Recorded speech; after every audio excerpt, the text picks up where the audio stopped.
Mbote na ba contribuable congolais bisika nyonso bozwami na République démocratique du Congo, na ba boutique na bino bozali kolanda biso, na ba magasin, na ba pharmacie, journal na bino ya les contribuables s'interroge bisika topesa kabino makambo masolo etali mpako pe entrepreneuriat ya mokolo ya lelo ebandi. Tofungola journal na biso ya les contribuables ya mokolo ya lelo na masolo oyo ebetamaki pona makambo etali respect ya chaîne ya dépenses publiques et respect ya plan d'engagement budgétaire ndezalaki mama ya likambo oyo esangisaki mwana mboka Dudu Mfwamba, ministre ya finance pe Aimé Bonji, ministre ya budget elongo na Gilles Alingeti, inspecteur général chef de service ya IGF elongo basangana ki pona koluka lolenge nini bakoki kobongisa mosala na oyo etali respect ya procédure pona décaissement ya misolo ya ba contribuable. Les contribuables s'interrogent, le peuple s'interroge. Ezali bokutani ya mbo kati na bakambi misato ya finance, inspection générale pe budget na bokambi ya ministre ya budget Aimé Bonji Sangara. Bango balobelaki mambi ya transparence kati na gestion ya finance publique. Bongo ezalaki représenté na Dudu Mfwamba Libotayi pe bozali sami ya Gilles Alingeti, chef ya service ya IGF. Na kati ya likita ba mécanisme ya motalisamaki pona ko respecter procédure ya chaîne ya dépenses publiques. Les instructions du gouvernement ont été communiquées à tous les participants de manière à ce que désormais qu'il y ait une grande célérité dans le traitement des dossiers et ajouter à cela aussi le respect des plans d'engagement budgétaire communiqués par le ministère du Budget. Tout cela, c'est dans l'objectif d'améliorer la transparence dans la gestion publique. Naba intervenant nyonso oyo bazalaki na likita wana, ministre d'État Mboji a transmetaki ba instruction oyo ministre ya Mboji di Tuluka atalisaki pona kobongisa ba qualité ya dépenses publiques. 150 milliards d'euros nde ezali misolo oyo Union européenne asilaki kotia en faveur ya ba pays africains. Mwana mboka Julien Paluku, ministre ya commerce extérieur pe coordonnateur ya tax force ya programme wana asangisaki ba expert ya présidence pe ya ministère na ye elongo na fédération des entreprises du Congo pona ko réfléchir autour ya ba stratégie pona République démocratique du Congo azwa par na ye. Commentaire ya journal des contribuables. Les contribuables s'interrogent, le peuple s'interroge. École au Congo démocratique elingi ko arracher teni à Lyon katina enveloppe ya 150 milliards d'euros oyo Union européenne et bongisaki ondela structure initiative globale gratuit na faveur ya bamboka Afrika. Ondela likita ya task force oyo esangisi bango na mesa ba espère ya présidence de la République na ya primature pe ba ministère misusu ya sectoriel ilungu na fédération ya ba entreprise ya Congo na se ya bokambi ya Julien Paluku Kaongo coordonnateur. Nde batalisi ete mboka ya Félix Antoine Tshisekedi esili koti ya ba stratégie na appui ya ba membre ya Union européenne ba ko élaborer ba plan d'action opérationnel, mobiliser ba ressources pe partenariat pour capter une grande partie du financement selon le coordonnateur Julien Paluku. Son Excellence la Première ministre nous a écrit pour nous donner les indications concrètes de la manière dont nous devons dérouler les travaux, à savoir 1. Comment nous positionner face à ces financements de 150 milliards. 2. Identifier les obstacles à l'investissement, c'est-à-dire qu'est-ce qui pourrait freiner en fait l'attractivité vers la République démocratique du Congo. Et 3, élaborer un ensemble de projets qui vont capter ces financements-là. Yakoyeba ezali ete likite ya mbobona ba sous-commission motiami wesika pona ko accélérer misala ya task force oyo et ko sala mosala na se ya ndingisa ko uta na Judith Suminwa, ministre ya Yambo.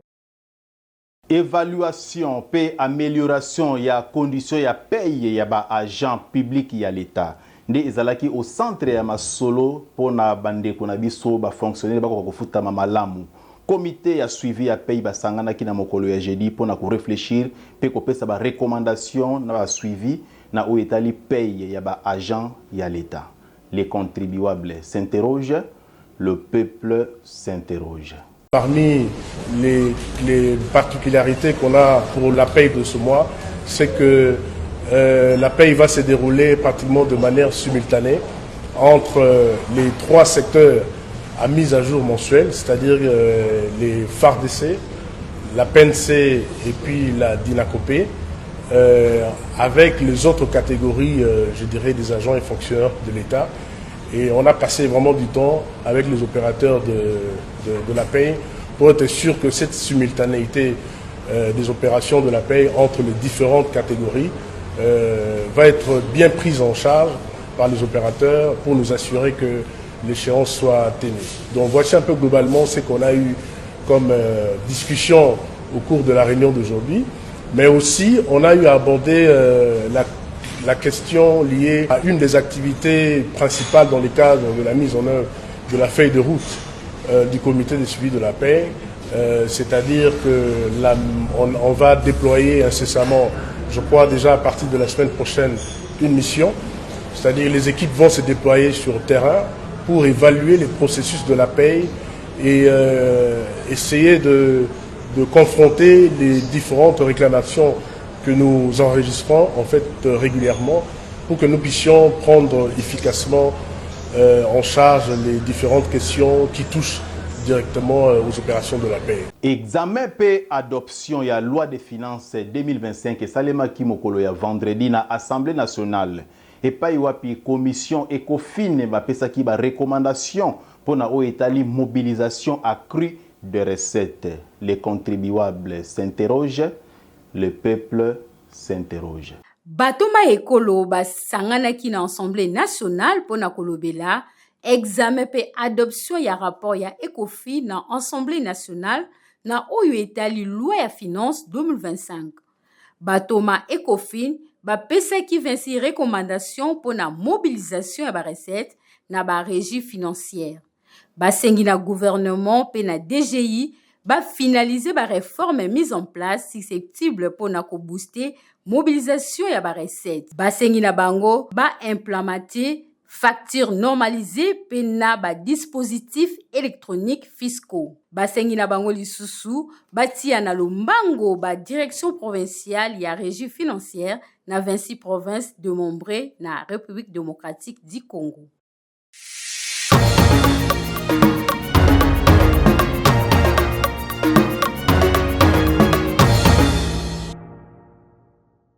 Tozwa sikoyo rubrique na biso ya liboso na cadre ya journal na biso ya ba contribuable. Rendez-vous des contribuables ndezali bipai wapi topesa kabino basango ese o etali ba échéance pe ba rendez-vous na ba service ya l'État.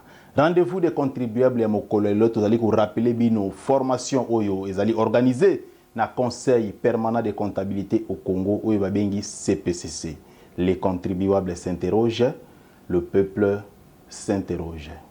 Le Conseil permanent de la comptabilité au Congo, CPCC en sigle, informe les dirigeants d'entreprise, les directeurs financiers, les auditeurs, les cadres comptables et financiers des entités qu'il organise du 9 au 12 décembre 2024 à son siège 6 avenue Grand Séminaire, numéro 51, dans la commune de Kintambo, quartier Nganda, un séminaire sur l'arrêté de compte exercice 2024 ayant pour thème « Travaux de fin d'exercice liés à la production des états financiers ainsi que le calcul et la comptabilisation des décomptes finales en fin de contrat de travail. Les inscriptions se prennent en ligne sur le site web du CPCC, le www.cpcc-rdc.org et par email cpccfin@yahoo.fr ou au siège du Conseil permanent de la comptabilité au Congo, 6 avenue du Grand Séminaire, numéro 51 dans la commune de Kitambo, quartier Nganda. Numéro de contact 081 57 67 941 ou au 081 81 22 875. Et à Kinshasa, le 8 octobre 2024, communiqué signé Prof William Bouyamba Kalombay, secrétaire général du CPCC.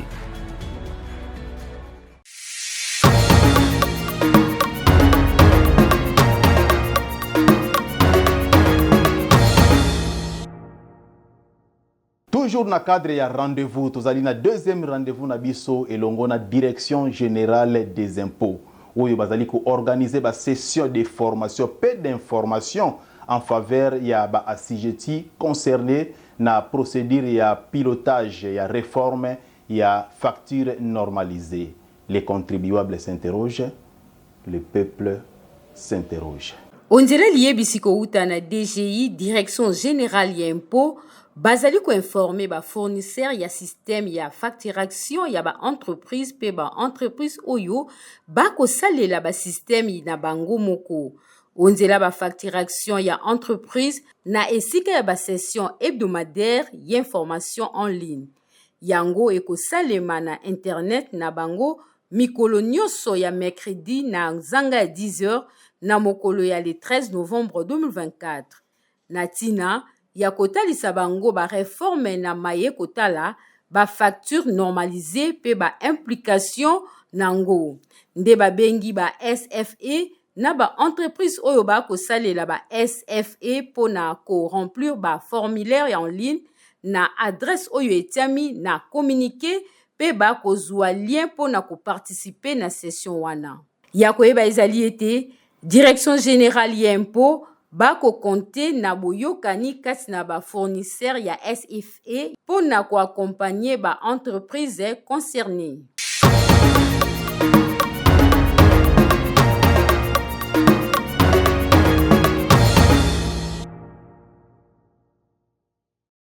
Contribuable et opportunité des ali rubrique na biso to salaka promotion pe soutien ya entrepreneuriat. Pour na contribuable pe opportunité ya mokolelo to ko memeli bino kope ya mabende na wenze ya zigida. Uzali na $500, uzali na $300. Kasi uyebite nini yoskoki ko sala na yango esengeli na yo oyeba ke kope ya mabende pe ekoki ko sala ete libota na yo ekoka ko vivre kitoko. Les contribuables s'interrogent, le peuple s'interroge. Awe mabende mingi toteka ezali mingi ya mituka ya masuwa pe basalelaka ya ba groupe ya électrogène pe basalelaka. Ça veut dire mabende mingi ekotaka na masuwa yango na pe kotaka na mutuka. Pièce ekotaka na mutuka yango na pe kotapeka na masuwa. Mabende mingi tosombaka mingi epa ba expatrié ceux qui ba importer yango batekeli biso yango na détail. Et des fois pe ezaka mutaza na mutuka na ye abengi yo na opanza mutuka na ngai apanzi mutuka yo sombi mabende atekeli mabende monteur pe ateki quelque part pour la mutu abanda musala oyo pona ko banda. Moi je viens de dire que non na créa ki ngai moko, ça veut dire na bandaka ngai moko personnellement na robeta na prix ya lelo lokola na $3 na bandaka na $3 na sombi filtre ya bloc monteur na partager yango na teki yango $6. Ça veut dire teki ndambu 3 ndambu 3 ça veut dire $6. Na wandi ko sala ngo belé alinga mo ne ko sala mesa tango mesa ekoli na ko changer na ko kota na mabende oyo ezokende tina matina komi lelo oyo on a bi musala ebokola bana efutela kanga ndaku e balisa ngai e pesa ngai vraiment difficulté ezali kaka pona ndeto sombaka et pas baspatrier. Problème ezali ke bango baoteka détail baoteka pe na gros. Tandis que biso tous me pas na bango mutazo biso que non kuna na ville bateka ngo prix boazo pesa yo prix difficulté zaka yango wana. Yango to senga na l'état na biso vraiment likambo baspatrier prix bango bazot bateka biloko na gros.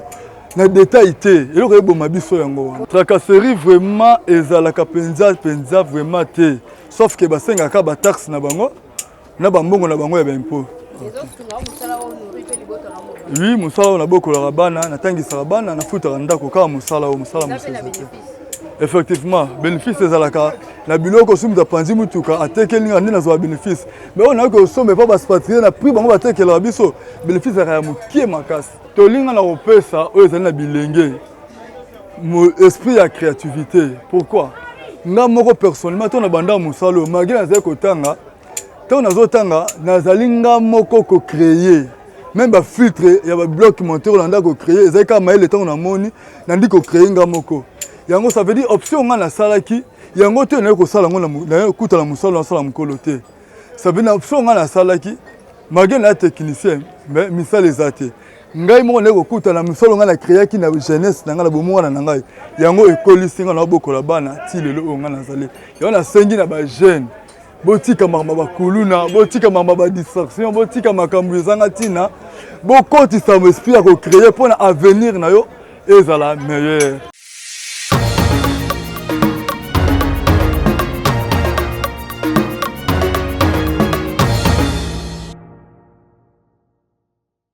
Éducation financière na biso ya mokolo ya lelo to rappeler bino kaka makambo etali nyongo po na nini esengeli odefa nyongo et puis misolo ya nyongo ba affectaka yango na investissement et non na consommation.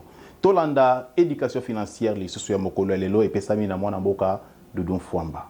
Les contribuables s'interrogent, le peuple s'interroge. Ozwaka dette pour ça la nango nini soko defaka nyongo ke nomela baboti wana siko za faux père soko defaka ba nyongo oke no sala so yiba nini wana siko oza yuma mais soko zo defa nyongo potonga ndako na yo oza yuma te parce que jour olongwa bana na yo moins bakotika na esika o bakotia butu. C'est ce qui est important en termes simples. Donc faut tout tika ko defa mbongo ko ya ko sala ba bilo mo ya ba spectacle te. Il faut que des fois ko investir na investissement ils en a retour d'investissement. Il faut que des fois ko affecter na pas projet d'investissement ou ils en a ba retour d'investissement.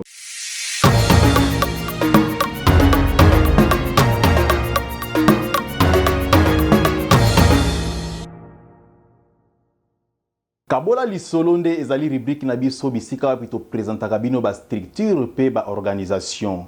Kabola lisolo ya mokolo ya lelo tokitaki na Fondation Barnabé Mwakadi Mwamba. Fondation Barnabé bazali ko organiser inane na bango, bazali tellement na ba projet ebele o etali agriculture pe makambo ebele en perspective d'avenir. Nde totiki bino bolanda Kabola lisolo elongo na Fondation Barnabé Mwakadi Mwamba. Les contribuables s'interrogent, le peuple s'interroge.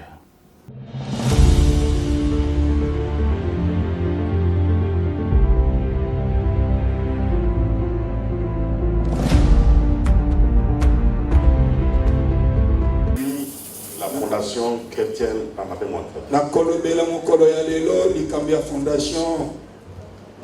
Bien-aimé, dans la vie, il n'y a pas de hasard.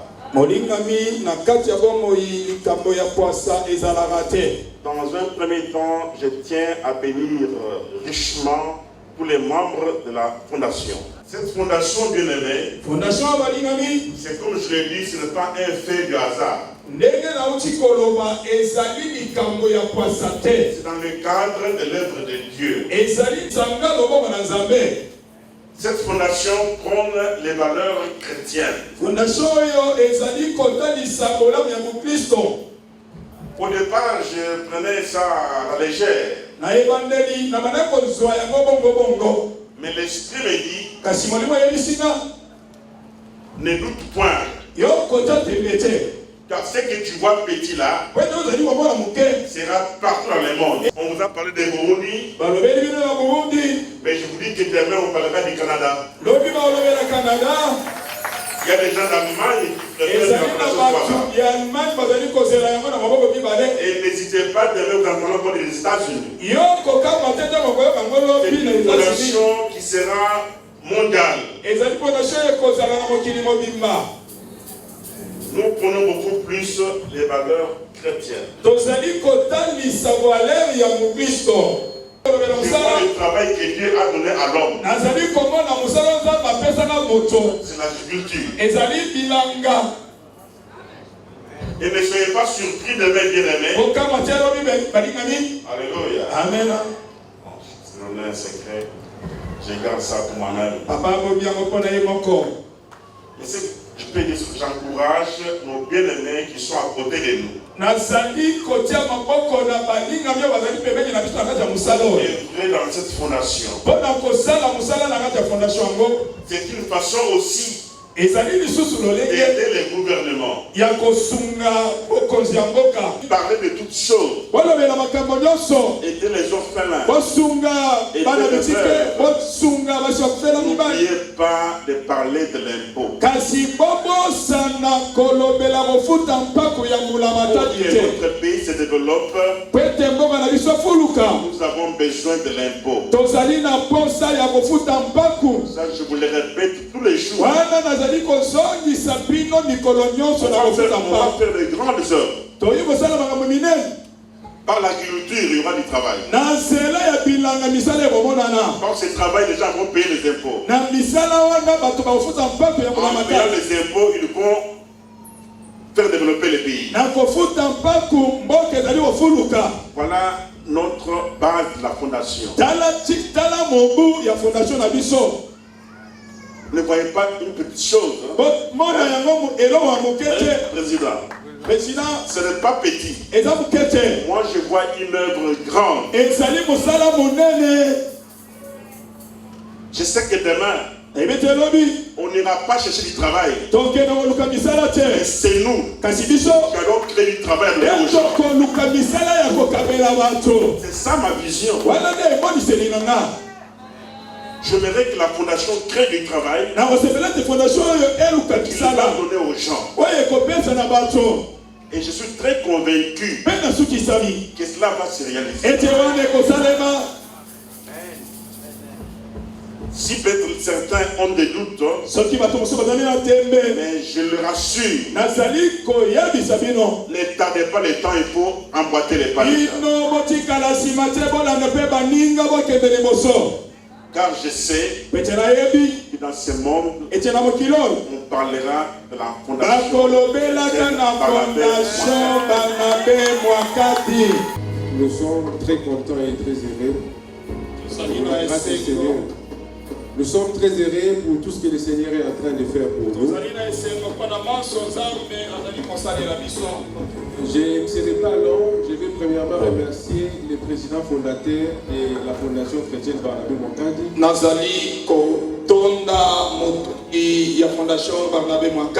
Pour la confiance qu'il avait placée en notre personne. Pour la confiance. Et aujourd'hui, nous sommes en train de témoigner la grandeur du Seigneur pour tout ce qu'il est en train de faire pour la fondation dans le monde entier.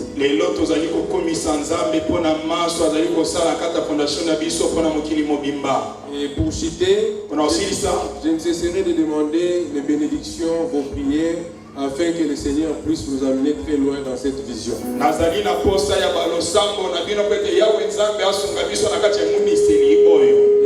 la fin, je vais demander à tous celui, à tous les mamans, tous les papas, si possible, véhiculer les messages de la fondation partout où vous habitez, dans vos quartiers, au milieu des services, pour qu'on ait plus de membres afin d'atteindre nos objectifs.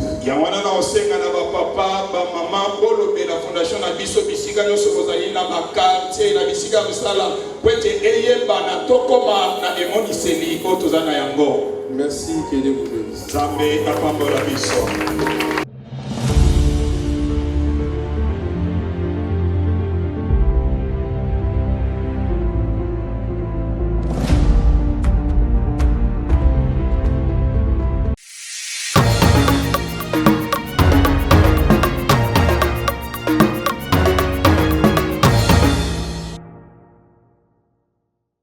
Opinion de ezali rubrique na bino bisika to réclamaka redevabilité après avoir kofuta mpako. Opinion ya mokolo ya lelo epesami na ba mama ya Zigida. Bisika bazali ko réclamer redevabilité mbula matari abongisela bango nzela pona bako ko accéder na ba activité commerciale na bango pe ba client bazala na facilité ya ko somba biloko. Les contribuables s'interrogent, le peuple s'interroge. Ba impona ba taxe autofutanga n'est-ce pas rapona robongisa ba misala l'état banzela bakamebele mais siko biso bino mo botala bo balukana botala Zigida toza ndengeni tozo souffrir ba poto neti mbule bandi boye ba client ni ba okota pa basombela biso biloko mais entre temps ils ont 50 futa ba taxe siko to futa taxe o ils ont produire na rien pour tozo produire neti za boto oteka eza passe donc wenzeza passe pona oteka. En tout cas, tous les gens na bakondi, bataille la biso na likamba dima o ba bongisa la biso wenze. Po tous on a pas souffrir. Et que et où meli. Et quand tu na otanga mbula te où melinde. Si ba mon na ratol plaider à cause na biso chef atolo baka. Ni besoin ko sensibiliser biso pour na ba taxe. Boye ça peut bakondi, bo ça peut ba kondi ba osala la biso nzela. Tala boye. Ba to ba okota ndeni. Bakondi faut ba kitaka sur terrain ba talaka. Mukonzi akita sur terrain atala musa po bako memela isango mususu mais tant ya kiti sur terrain à vivre en life ezandenge mususu so mukonzi akita sur terrain ezaka malamu mukonzi akita sur terrain En tout cas, biso mama zikida tozo lela. Mon conseil qui est sur terrain, gouverneur a quitté, bourgmestre a quitté, chef de quartier a quitté. Ben kotala, ben kotala, mais tozo souffrir.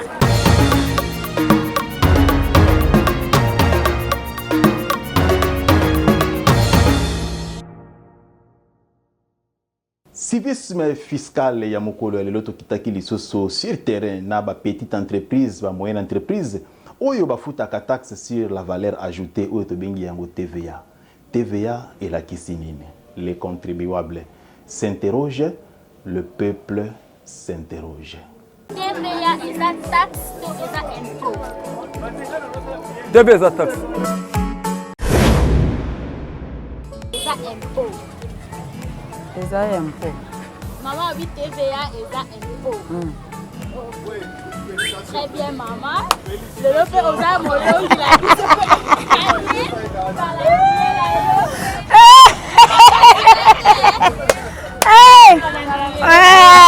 Merci. Oza Fatibe, Fatibe Tom. Mukwanto molo.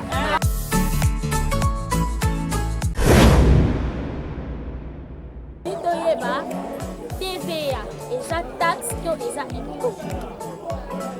TVA eza taxe. TVA eza taxe to impôt. Eza taxe to impôt. TVA eza taxe to impôt. L'impôt.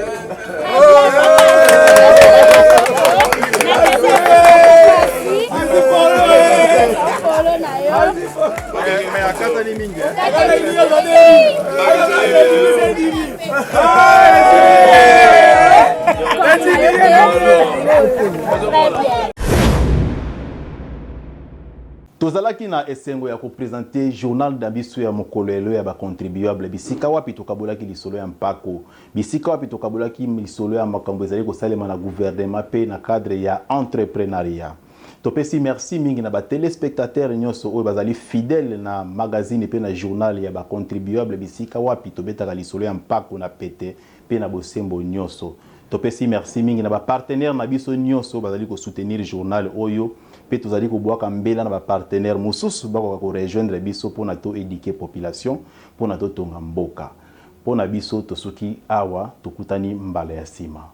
Les contribuables s'interrogent, le peuple s'interroge.